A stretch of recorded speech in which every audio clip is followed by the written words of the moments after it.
Our top story check today takes us to Puerto Rico, where a new measure was recently approved to include a class on recycling and global warming in the public school curriculum, also making it a required class students have to take in order to graduate.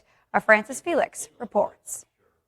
A measure that seeks to raise awareness about global warming and the importance of recycling in public school students was approved in the Senate of Puerto Rico. This is Senate Project 831 of the Senator of Mayagüez Aguadilla District, Migdalia Gonzalez, to amend the Puerto Rico Educational Reform Law to establish a program at the elementary, middle, and high school on recycling, the conservation of the environment, and the effect of global warming. This Legislative Assembly seeks, with the approval of this measure, to create a program on environmental education, the importance of recycling, and the effect of global warming, which will be part of the academic curriculum and will be a graduation requirement for the students in the schools of Puerto Rico, reads the project file on March 29. The program, that must be implemented in all public schools, requires the Secretary of the Education to adopt the regulations that are necessary to implement it and must receive cooperation and advice from the Environmental Quality Board, the Solid Waste Authority, and those persons or entities who are willing to collaborate with the implementation of the plan for teaching about environment. Reporting from San Juan, Puerto Rico, Frances Felix. All right, thanks so much, Francis. Meantime, the impact of Hurricane Maria and Fiona on Puerto Rico's agricultural sector will continue to be long-lasting. And one business has created an agricultural competition to challenge locals to come up with innovative ways to use the land and resources to create an entrepreneurial partnership that would benefit Puerto Rico and eventually the globe. Our Marisol Rivera reports. The damage caused by Hurricane Fiona was substantial, and the campaign behind the Power of Work RAM, or La Fuerza del Trabajo, is geared towards addressing that with a competition in the agricultural field.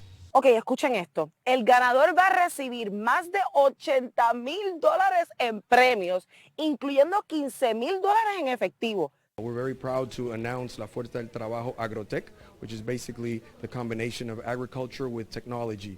And we're looking for that entrepreneur that sets up through innovation, the distribution of whatever idea they have, or whatever, if it's food or they can develop something that they could not only put for Puerto Rico consumption, but also throughout the world. So we're thinking big.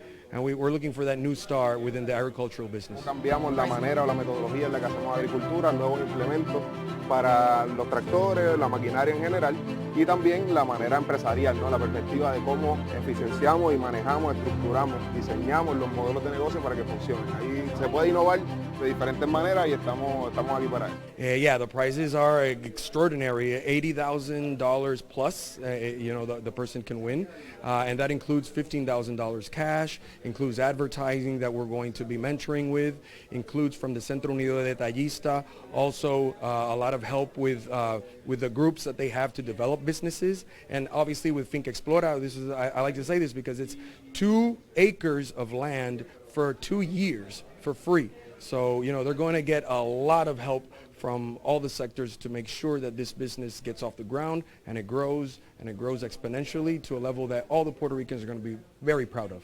So the idea is that once we develop this business, right, they continue to invest, and if they're doing well, that means everybody within the economy is going to start being impacted, right? So it's good for all businesses, all sectors, for the economy in general, and we want to make sure that we're going to develop these people to be the best they can be and represent us wherever they go. Remember to log on to lafuerzadeltrabajo.com to find out more and to try your hand at getting all of these prizes in your efforts to develop the agriculture in the islands.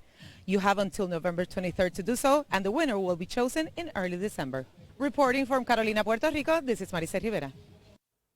All right, thanks so much, Marisol. As you heard there, the deadline to enter this competition again, the day before Thanksgiving, November 23rd, so make sure you enter if you believe your inspiration could become a reality. And switching gears now, Jamaica's Minister of National Security, Dr. Horace Chang, called for renewed focus by CARICOM member states on combating the scourges of human trafficking and the illicit firearms trade. He said while these crimes are not the only threats facing the region, they facilitate other criminal activities, which jeopardize the peace and security of the Caribbean. Dr. Chang pointed out that while none of CARICOM's countries manufacture firearms, the ill effects of their proliferation and the contribution to gang violence and transnational crime have invaded these territories. He said they are responsible for more than 70% of homicides in CARICOM. It was within that context that he said it was important to disrupt and prevent illegal firearms and ammunition from passing through the region's borders. Issue of illicit firearms trafficking was identified as a Tier 1 threat in the Caribbean region security strategy and one of the main drivers of criminality levels in the region. It has the potential to cripple the already fragile socioeconomic development progress in CARICOM and the advancement of the CSME.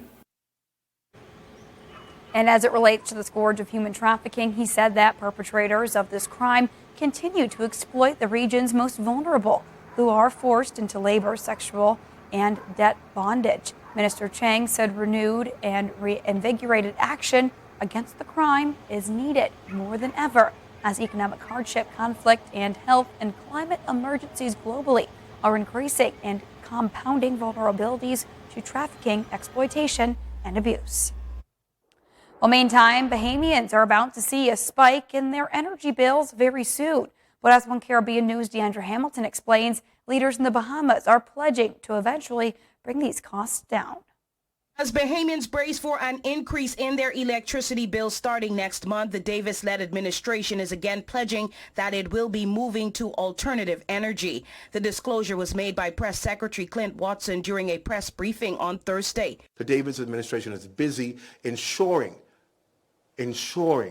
that energy costs will go down under this administration at the end of the day. Watson explained that he understood the increase might be difficult for many Bahamians. However, his reassurance was that it was a part of a long-term plan for the government to provide better energy solutions. But the long-term plan, and what you will see and realize within this administration and this term in office, is you will see a better run utility company. You will see a more efficient utility company, and you will hopefully realize better rates at the end of the day. The press secretary also stated this was the most sustainable way to protect the Bahamas, noting that the Davis administration would be the first to make strides in this area. We're going to be the first government in the history of our country to make significant progress on cleaner, more affordable energy, and those results will speak for themselves. Watson did not disclose how this plan would be achieved or how much it was going to cost.